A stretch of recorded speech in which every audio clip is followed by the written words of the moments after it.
मेरा विचार है कि आप ये रुपए अपने पास ही रखें। मैं आपका जजमान हूं, मेरा धर्म है कि आपकी सेवा करूं।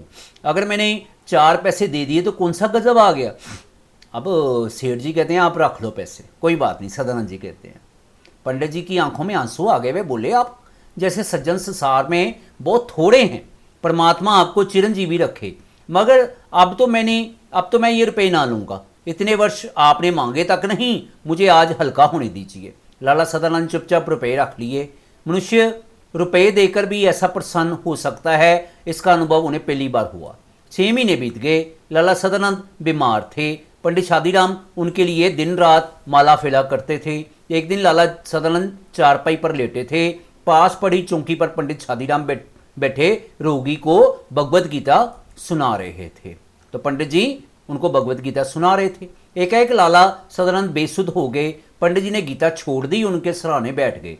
स्त्री गर्म दूध लेने के लिए बाहर दौड़ी और मां घबराकर बेटे को आवाजें देने लगी। उसी समय पंडित जी को रोगी के सराहने के नीचे कोई चुभती हुई चीज जान पड़ी। उन्होंने हाथ डालकर देखा तो उनके आश्चर्य की सीमा ना रही। वह सख्त चीज वही एल्बम थी। ओहो, इसका तो एल्बम भी जो है वो लाला सदानंद ने खरीदी थी, जिसे किसी सेठ ने नहीं बल्कि स्वयं लाला सदानंद ने खरीद लिया था। पंडित शादीराम इस विचार से बहुत प्रसन्न थे कि उन्होंने सदानंद का ऋण उतार दिया है, मगर ये जानकर उनके हृदय को चोट सी लगी कि ऋण उतरा नहीं बल्कि पहले से दुगना हो गया है, 2 गुना हो गया है। ठीक है, उन्होंने एक ठंडी सांस भरी। ठीक है, वो कहते यार मैंने तो ऋण उतारा ही नहीं, ये तो 2 गुना हो गया है। ये मतलब लाला सदानंद ने मेरी एल्बम खरीद ली थी। कुछ देर बाद लाला सदानंद को होश आया। उन्होंने पंडित से एल्बम छीन लिया, धीरे से कहा ये एल्बम अब मैंने सेठ साहब से मंगवा लिया है। पंडित जी जानते थे कि जजमान झूठ बोल रहे हैं। लाला सदानंद ने कहा ये तो मैंने एल्बम सेठ से मंगवा ली है जिसने आपसे खरीदी थी। तो पंडित जी को पता था ये झूठ बोल रहे हैं, खरीदा ही नहीं था किसी को। तो वह किसी भी तरह ये ना कह सके कि आप झूठ बोल रहे हैं, परंतु अब वह उन्हें पहले से भी अधिक सज्जन, अधिक उपकारी और ऊंचा समझने लगे थे। तो पंडित जी अब लाला जी की ज़्यादा इज्जत करने लग गए थे, लाला सदानंद की। ठीक है, तो एक तो ये आपने शब्द अर्थ करने हैं। ऋण कर्ज, अदा करना, चुकाना। किरण उम्मीद, विवशता मजबूरी। तो ऐसे आपने सेंटर में कॉपी के लाइन लगा लेनी है, एक तरफ लिख लेना है शब्द और दूसरी तरफ अर्थ। ठीक है, तो ये शब्द अर्थ आपने लिखने हैं। लग गया पता इस बात का। विवशता मजबूरी, भलेमांस भला आदमी, मासिक पत्रिका, महीने में 1 बार छपने वाली मैगजीन। मैगजीन में ज के पैरों में बिंदी आनी है। शौकीन, शौक रखने वाला। शौक, शौक नहीं है, शौक है। देखो भाई, शौक का मतलब होता है कि सैडनेस जिसको हम बोलते हैं, और शौक का मतलब होता है हैप्पी। तो दोनों अलग अलग हो गए। विज्ञापन, इश्तेहार। इस तरह मुहावरों के अर्थ लिखने हैं और याद करने हैं। पेट काटना, भूखा रहना। हृदय पर बर्छियां चलना, अत्यंत पीड़ा होना।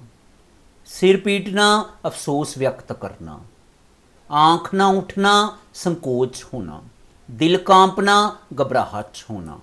ठीक है, पंडित शादीराम ने किससे रुपए उधार लिए थे? पंडित शादीराम ने लाला सदानंद जी से रुपए उधार लिए थे।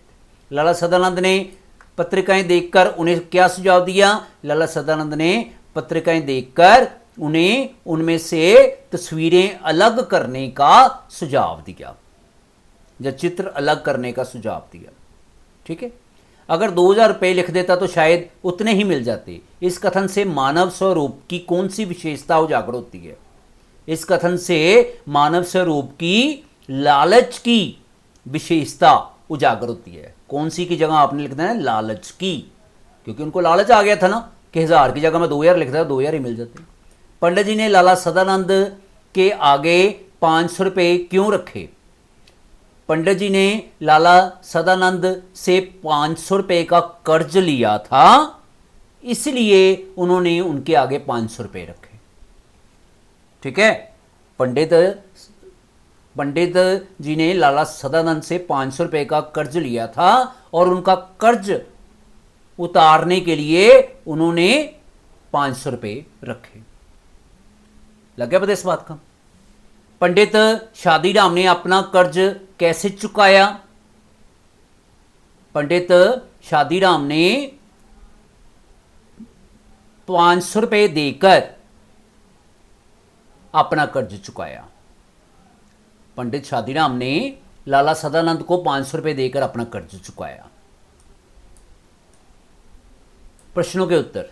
लाला सदानंद अपने पुरोहित की क्या अवस्था जानते थे?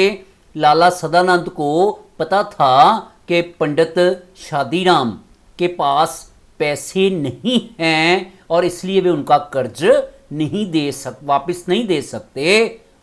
बस लाला सदानंद को पता था कि पंडित शादीराम के पास पैसे नहीं हैं और इसलिए वे उनका कर्ज वापस नहीं दे सकते। पंडित शादीराम ने अपना सिर क्यों पीटा? ये देखो यहाँ पे इसका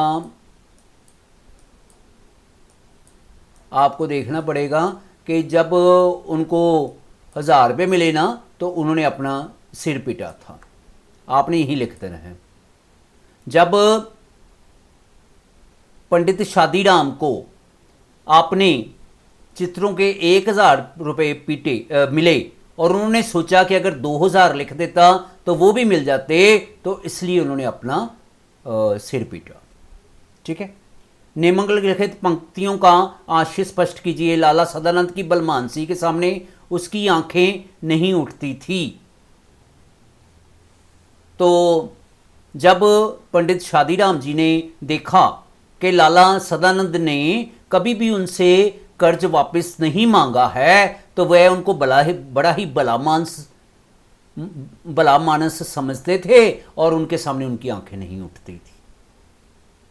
नेक्स्ट। घोर निराशा ने पंडित शादीराम के सभी द्वार बंद कर दिए थे। जब पंडित शादीराम लाला सदानंद का कर्ज नहीं उतार सके और उन्होंने जो 80 रुपये बचाए थे वो भी उनके बेटे की दवा में खर्च हो गए, तो घोर निराशा ने उनके सभी द्वार बंद कर दिए। जब पंडित शादीराम लाला जी के कर्ज वापस नहीं कर सके, 80 रुपये बचाए थे, लेकिन वो भी रुपए उनके बेटे की दवा में खर्च हो गए और वह लाला जी को उनका कर्ज वापस नहीं कर सके, तो घोर निराशा ने पंडित शादीराम के सभी द्वार बंद कर दिए थे। रात को आशा सड़क की धूल की तरह बैठ जाती थी। तो जब पंडित शादीराम ने चित्रों के लिए विज्ञापन दिया तो सारा दिन तो वह विज्ञापन के बारे में सोचते रहते थे कि कोई उनके चित्र खरीदने आएगा, लेकिन सारा दिन उनको आशा रहती थी, लेकिन रात को वही आशा सड़क की धूल की तरह बैठ जाती थी। मुझे आज हल्का होने दीजिए। जब पंडित शादीराम जी के चित्र 1000 रुपये में बिक गए और वो 500 रुपये का कर्जा लाला जी को वापस करने आए, लाला सदानंद जी को वापस करने आए, लेकिन सदानंद जी ने लेने से इनकार कर दिया।